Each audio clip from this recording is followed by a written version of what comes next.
Et on retrouve notre correspondante au Kenya qui se trouve sur place à Juba. Élodie Cousin, bonsoir. Que représente le catholicisme dans le pays? Eh bien, même si la religion catholique n'est pas majoritaire ici au Soudan du Sud, elle est extrêmement importante.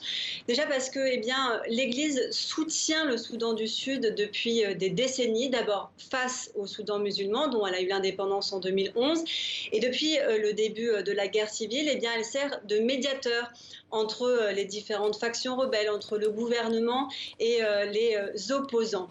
Elle s'implique énormément dans l'éducation. Il y a énormément d'organisations non gouvernementales catholiques, il y a énormément d'écoles catholiques ici, et eh bien, même les gens qui ne sont pas de la religion catholique sont dans ces écoles, ont été éduqués par des prêtres, et donc ils ont énormément de respect pour la religion, que ce soit aussi bien les politiciens que la population.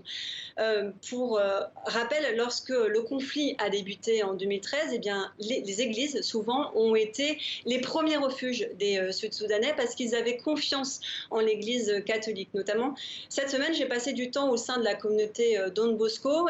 Dans cette communauté, ils ont créé un camp pour les réfugiés internes depuis la guerre civile.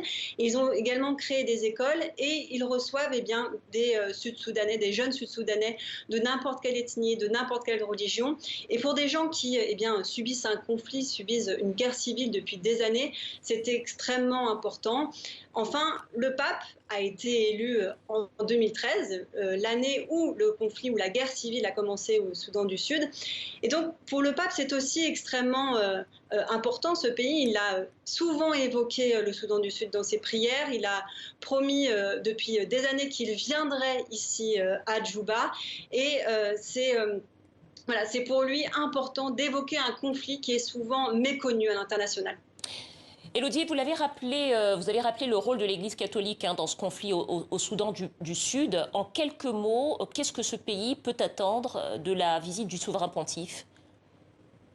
Les Sud-Soudanais attendent beaucoup du souverain pontife. Pour rappel, donc, en 2019, c'est grâce à lui si les deux hommes à l'origine de la guerre civile, le président Salva Kiir et son opposant Riek Machar, ont pu se retrouver et ont pu s'entendre alors que des accords de paix avaient été signés en 2018 et beaucoup de spécialistes n'y croyaient beaucoup plus vraiment à cette installation.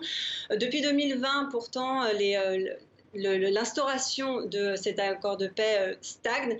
Et donc la venue du pape eh bien, suscite beaucoup d'espoir parce qu'elle pourrait relancer les discussions. Salva Kiir a d'ailleurs annoncé en présence, en l'honneur du pape, qu'il eh voulait de nouveau inclure tous les rebelles, relancer les discussions autour de la paix et pouvoir avancer pour enfin unir le Soudan du Sud. Merci à vous, Élodie Cousin, correspondante de TV5 Monde depuis Juba, au Soudan du Sud.